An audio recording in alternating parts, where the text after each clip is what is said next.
Daily Show with CJ Nasello on RiverBender.com.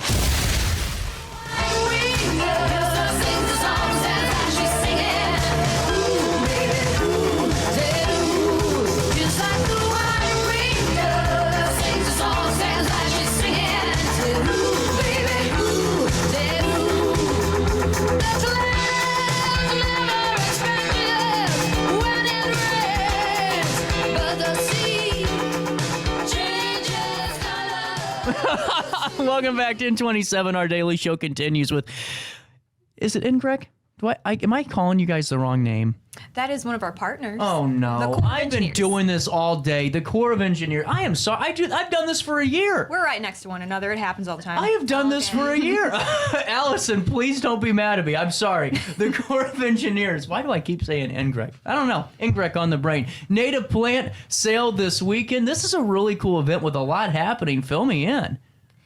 Yeah, well, it's a celebration of all things native plants. So it's the Riverlands Native Plant Festival. It's our first, and we're going to have a bunch of really awesome partners and local organizations that are coming out to celebrate native plants, what they do for our environment, and then also teach folks about how they can bring native plants to their homes.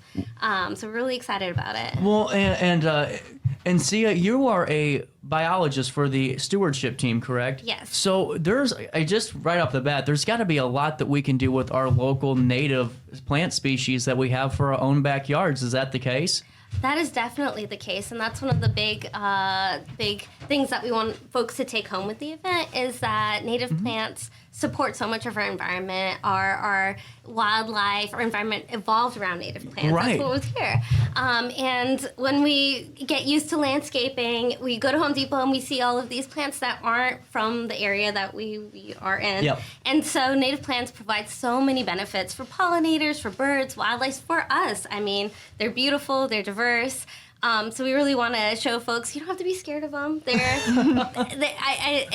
might not see them out in Home Depot, but there's so many great organizations that are growing, celebrating native plants, and it really isn't that difficult to kind of bring them into your space. I got a question just right off the bat for my own personal naiveness. I think I'll just call it that right now. Morning glories, are they native? Depending on species, yes. Okay, yeah. I feel okay about this now. I made the worst decision of my life, and that was to put morning glories in just a small flower bed. And I had a sunflower that got strangled for 4 months. It was terrible. And so whenever we go on Saturday, is it okay for folks to ask some questions about maybe what would work in their landscaping setting, whether or not they have a 4 square foot area or a 400 square foot area to use? Absolutely. This would be the place, actually. I would say, because I keep mentioning our partners, and I do want to showcase them. We have organizations like Grow Native, which is an amazing organization in Missouri that has so many resources for folks. The place to go for resources. Absolutely. Actually incredible. Wild Ones. St. Louis actually has the largest chapter in the nation. And these are folks that are just St. Louisans and people in St. Charles. We have different chapters, 3 different chapters, in fact, coming to the event. And they're experts on native landscaping. And Grow Native, bring conservation home through the Audubon. We also have the Missouri Botanical Gardens and Shaw Nature Reserve. Yeah. Yep, they're going to be there. So we have the experts. That's what I'm saying. This is the place to come if you are. And we even have 3 presenters talking about how to plant a garden. Yep, if you are curious. 10 a.m. We have a talk about what's the buzz about native gardens. That's the talk. Sulei, we have James Fapel talking about why are they important for pollinators, and then we also have another talk about how to maintain a native garden. So not only can you learn, you can enjoy, you can take a plant home. It'll be all things. There we go. So let's break this down. Give me the lineup here. What time do we open up on Saturday? 10 o'clock at the Riverlands Migratory Bird Sanctuary, and that's or Audubon Center. Right across from Clark Bridge, correct? Yep. Perfect. And then you just take, just because I always drive by this, and I feel like if I do it, a lot of other people probably do it too. It's just that first exit ramp, isn't it, on the right-hand side if you go into Missouri? Yes, you can do either way now with the new turn system in 367. You can turn immediately right and go underneath the bridge and then kind of hit the sanctuary by the gas station, or you can keep going and then use the J turn a little bit farther down and loop back and then turn right again into the sanctuary. Nice. I forgot all about that. New and improved. That's really cool. So we have that 10 a.m. What time does it end? 2. You got 10 to 2. You got not just 1, not just 2. How about 4 hours to really get all of the questions you need answered and to really see what native plants can do, not only for your backyard, but for our environment if we all kind of contribute to this. Absolutely. And then, take me through the lineup of speakers. What time do the speakers start? They begin at 10 o'clock. Okay. It's kind of almost on the hourly basis, so folks can hit one of those talks depending on when they arrive. So the first talk, which is the What's the Buzz About Natives, that's from 10 to 10:45. The next one is at 11 to noon, which is Native Plants and Pollinators. And then at 12:30, from 12:30 to 1:15, is maintaining the native plant gardens in your backyard garden. Is it hard to maintain a native plant garden sometimes? I will say, I think it's about as much as a regular garden. If you if you want any natural landscape to do well, you got to give it a little love. You got to give it a little something. Are you telling me I can't just throw that Miracle Grow on it and call it a summer? You'll get Miracle Grow of all sorts of weeds too. I gotta say they won't pick just the natives. So, but It's a good point. But I think the benefits outweigh the maintaining. It's just it's good to give it a little love and it'll love you back. Absolutely. And take me through the all the other amenities, because I know there's a ton going on, and I know there's a lot to kind of talk about, and how do we get it all in one conversation? And I do this to you every time. Please help me. Is it Corrinne? Corrinne. Corrinne. Oh my goodness! I almost got it. I said Corrine last. I remember this. I remember my mess ups, and I was kind of nervous still. I was almost used to shaking. it at this point. So it's fine. But really fill me in on this, because I know that there's a couple of moving parts throughout the 4 hours while there's speakers going on. There's still going to be other opportunities to go learn and be a part of it. Take me through them. Well, the day itself is actually, I guess it's technically longer than 4 hours, depending on what folks are interested in. Okay. So our partners at the Audubon Center, they are helping to organize a trash bash earlier in the morning. That's so right. if you're wanting to kind of get out, it's also Earth Month, so this is kind of like our Earth Day celebration going into Earth Week next week. Makes sense. Okay. So the trash bash is on Ellis Island. That starts at 8 a.m., so that's from 8 to 10 if folks are like really wanting to get out and like get their hands on stuff and kind of give back.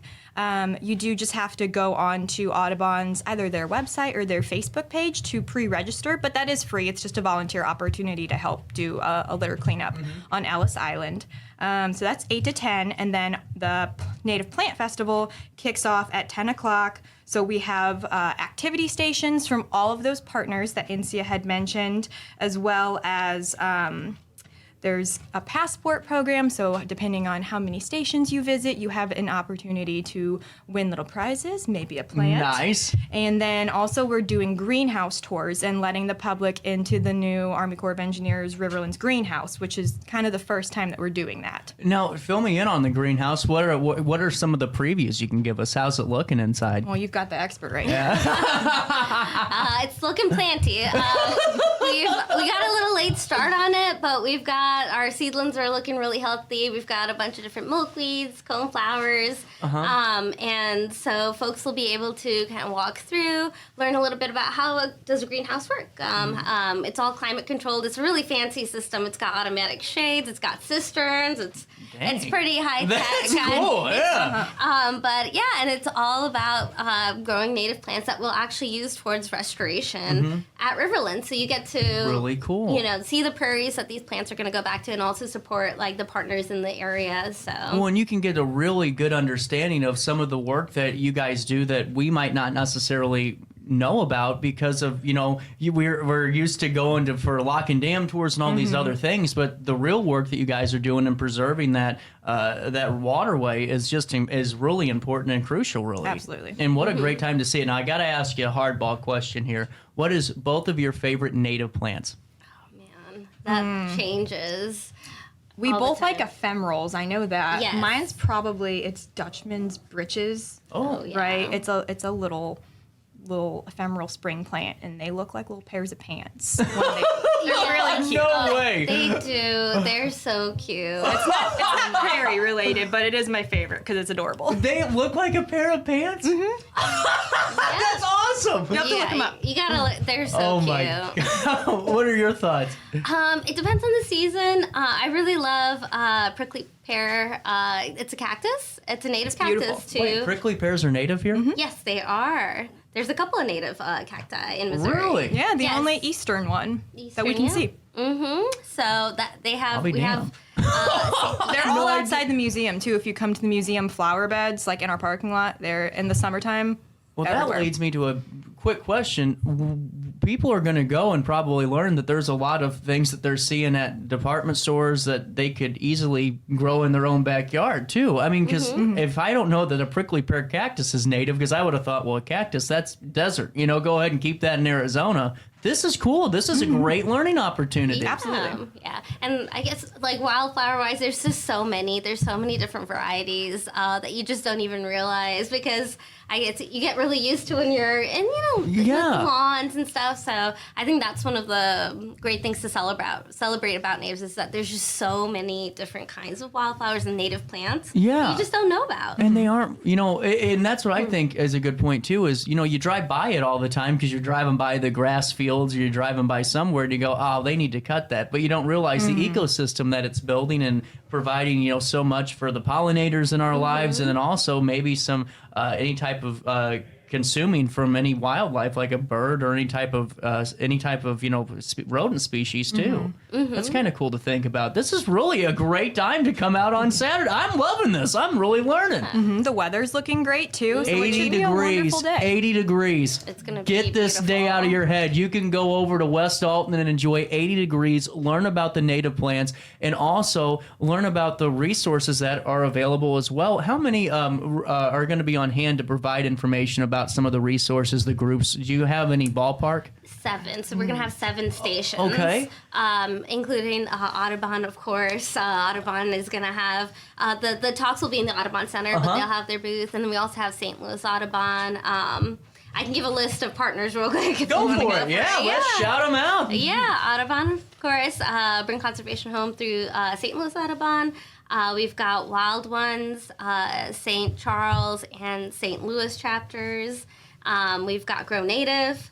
I mentioned the Missouri Botanical Gardens, Shaw Nature Reserve, and then and then we'll have a prize station as well, and kind of we'll go Us from the core. and then the core, And will be in of course, the greenhouse. core will be there too. Yeah, It'd be a little awkward if you weren't. exactly. I know. That'd be that's some stuff I would do. And we'll see you there. CJ, where were you? Oh yeah, well I was out. I was golfing.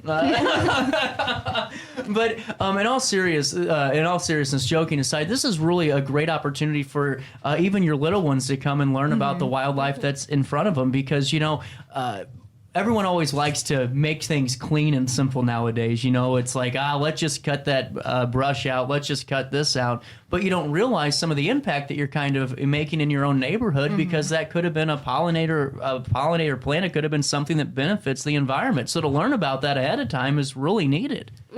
And it's just the little simple things that you don't think about is like some of those things that the flowering weeds like violets. So you're like, oh, gotta cut everything down. But even those weeds provide pollinator resources, or cutting back stalks or leaving bare ground. There's bees that nest in the ground. Whoa. Yeah. Stop hitting me with some weird so no it's way. those little things that you kind of just don't think about I would've that in never your known garden that. that you can do, which aren't really that crazy. Not everyone has to go out there and plant a 6x6 foot native garden bed that they're not used to. It's just the little things you can do, and that's what it's all about. It's the little changes. And you're going to learn all about those little changes you can make and just in general from 10 a.m. until at least 2 over at West Alton. Is there anything else I'm forgetting about? Not particularly that day, no. There we go. We have more to talk about. do. We'll be joined by the Corps of Engineers all summer long as we keep talking about the great work being done. And thank you so much for hanging out with me today. Anything else before we say goodbye? No, we hope to see you all there. Yeah. It should be a blast. There you Yeah, go. it'll be really fun. 10:41's the time. We'll come back and we'll learn all about the Mississippi Masters. That tournament takes place in just a few short days. Peter Allen joins us with the latest next.